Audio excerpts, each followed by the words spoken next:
If you have been paying attention to the housing market lately, you have probably noticed something. Starter homes are disappearing. And this is not just a headline. It's a structural shift that's changing how people buy, rent, and invest in real estate. So let's break down what's actually happening and, more importantly, what it means for investors. Enter Talks. First, let's look at the numbers because they paint a pretty clear picture. Only about 21% of the buyers last year were first-time home buyers. That's historically low. At the same time, the average first-time buyer is now 36 years old. Back in the 90s, it was around 27. That's nearly a decade delay just to get into the market. And here's a big reason why. In many markets today, the average mortgage payment is significantly higher than renting the exact same home. So, for a lot of people, buying no longer feels like the obvious financial step forward. It feels like a stretch. So what are builders doing about it?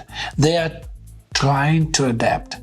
We have already seen them shrink home sizes by 100 to 300 square feet compared to the pre-pandemic builds.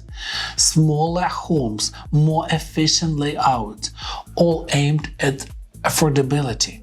But here's where it gets interesting. Some builders are getting more creative.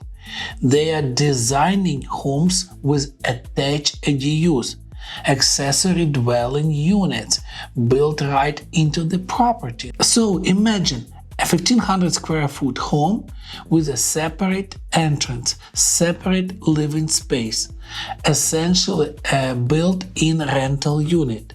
The idea is simple. You buy the home, you rent out the ADU, and that rental income helps you to offset your mortgage.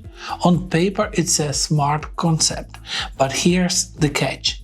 It doesn't actually make the home cheaper. It just shifts the risks onto the buyer.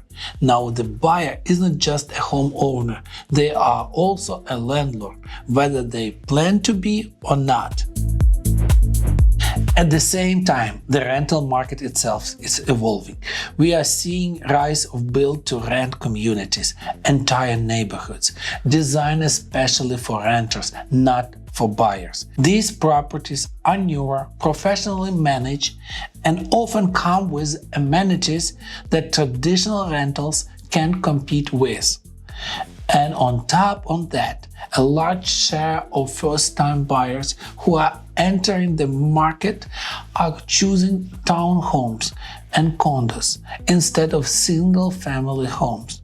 So renters today actually have more options than they have had in years. So where does this leave investors? If you own a single-family rentals, you are probably already felt it. Properties that used to cash flow comfortably a few years ago are now tighter, expenses are up, financing costs are higher, and tenant expectations have changed. Plus, you are no longer just competing with other landlords, you are competing with the builders. New build-to-rent communities, modern apartments, and more inventory overall. So filling vacancies and keeping tenants requires a different approach than it did ever 2-3 years ago. This is where one model becomes really interesting: co-living. Let's take a simple example. A 4-bedroom home renting traditionally might bring in about $2,700 per month. But if that same property is structured for co-living, renting out each room individually in the right market, that same home could potentially generate significantly more in total gross rent. Why?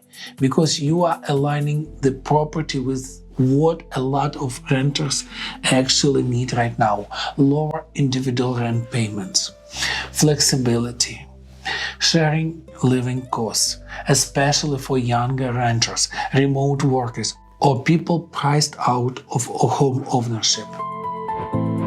What we are really seeing is shift in housing economics. Starter homes are not just disappearing, they are being replaced by alternative solutions: smaller homes, shared housing models, rent-first lifestyles.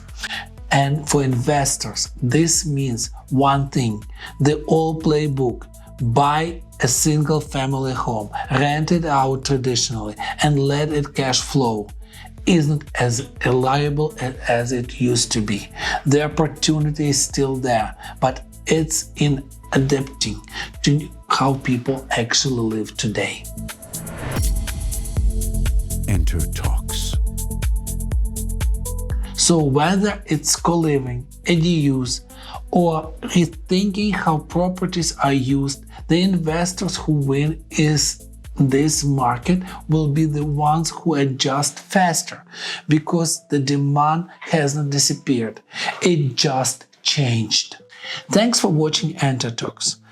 If this video was helpful for you, please like it and subscribe. See you in the next one.